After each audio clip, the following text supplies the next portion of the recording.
સુસ્વાગત મિત્રો. ધોરણ 10ના ગણિતમાં દ્વિચલ સુરેખ સમીકરણ યુગ્મ પ્રકરણમાં આપણે દ્વિચલ સુરેખ સમીકરણ યુગ્મના પ્રકારો વિશે માહિતી મેળવી. હવે તેનો પ્રકાર ચકાસી અને ઉકેલ આલેખ રીતે મેળવવા માટે એક ઉદાહરણ લઈએ. આજનો પ્રશ્ન છે, નીચેનું સુરેખ સમીકરણ યુગ્મ સુસંગત છે કે સુસંગત નથી તે જણાવો. જો તે સુસંગત હોય તો આ લેખની રીતે ઉકેલ શોધો. સમીકરણ યુગ્મ આપેલ છે 2x + y - 6 = 0 અને 4x - 2y - 4 = 0.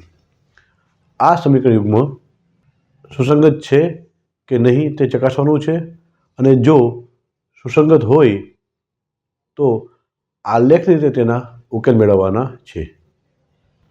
તો ચાલો શરૂ કરીએ. સૌપ્રથમ અહીં સુરેખ સમીકરણ યુગ્મ 2x + y - 6 = 0 અને 4x - 2y - 4 = 0. આ બંને સમીકરણોને આપણે ક્રમશઃ 1 અને 2 ક્રમથી ઓળખાવીએ. હવે આ સમીકરણોને આપણે વ્યાપક સ્વરૂપ સાથે સરખાવીએ તો આપણે સહગુણકો પ્રાપ્ત થશે. a1 બરાબર પ્રથમ સમીકરણમાં xનો સહગુણક 2, b1 એટલે yનો સહગુણક 1 અને c1 એટલે અચળ પદ -6. તેવી જ રીતે બીજા સમીકરણ પરથી a2 એટલે xનો સહગુણક 4, b2 એટલે yનો સહગુણક -2, c2 એટલે અચળ પદ -4.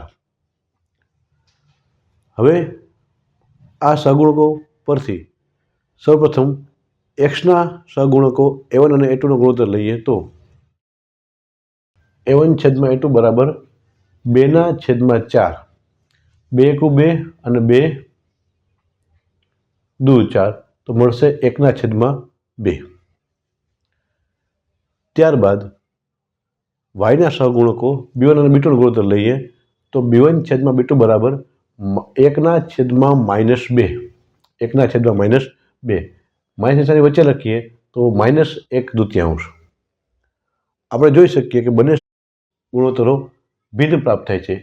a1 a2નો ગુણોત્તર છે 1/2 અને b1 b2નો ગુણોત્તર છે -1/2. આમ a1/a2 બરાબર ન હોવાથી b1/b2. આમ હોવાથી આપેલ સમીકરણ યુગ્મ સુસંગત છે. ખરેખર xના સહગુણકો અને yના સહગુણક ગુણોત્તર સમાન ન હોવાથી આપણે કહી શકીએ કે આપેલ સમીકરણ યુગ્મની રેખાઓ અનન્ય બિંદુમાં છેદે. હવે આપણે આ સમીકરણ યુગ્મના ઉકેલ શોધવા માટે આલેખ પત્ર પર નિરૂપિત કરવા માટે x અને અનુરૂપ yની કિંમતો પ્રાપ્ત કરીએ. તો સૌપ્રથમ સમીકરણ 1 પરથી સમીકરણ 1માં yને કરતા બનાવીએ તો 6 માઇનસ છે બરાબર જમણી બાજુ જશે તો ધન થઈ જશે પ્લસ, અને 2x ધન છે પ્લસ છે તો બરાબર જમણી બાજુ જાય તો માઇનસ થશે. તો y મળશે આપણે y બરાબર 6 - 2x. આ સમીકરણમાં xની ભિન્ન કિંમતો મૂકીએ. જો આપણે x બરાબર 1 લઈએ તો 2 × 2, 6 માંથી 2 જાય તો મળશે 4.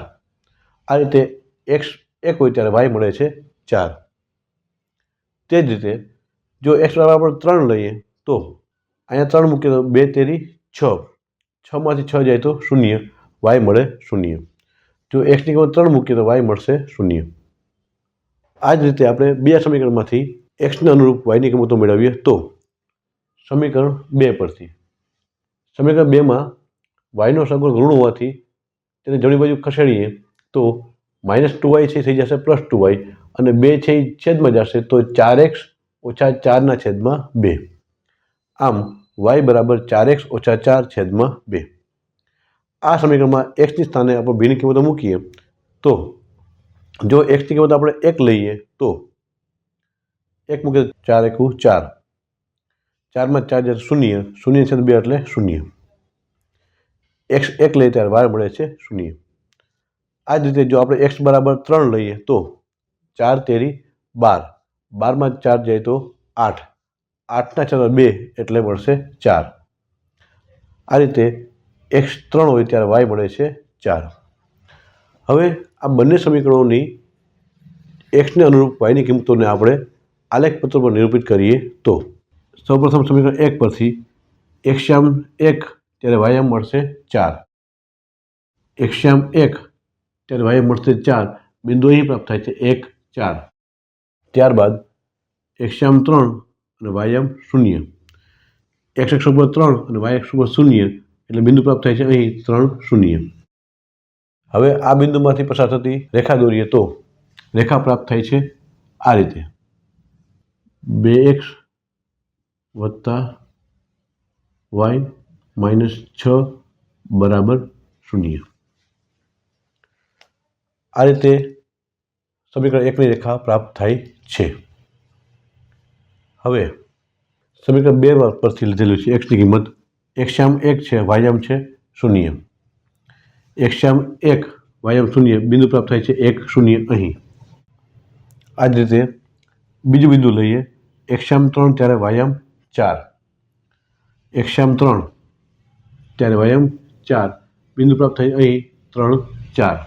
હવે આ બંને બિંદુઓ પર સાથે રેખા દોરીએ તો આ લાલ રંગની રેખા પ્રાપ્ત થશે, સુરેખા પ્રાપ્ત થશે. આપણે લખી શકીએ તેમાં 4x ઓછા 2y ઓછા 4 બરાબર 0. આ રીતે આપણે જોઈ શકીએ કે બંને રેખાઓ સામાન્ય બિંદુ 2, 2માં છેદે છે.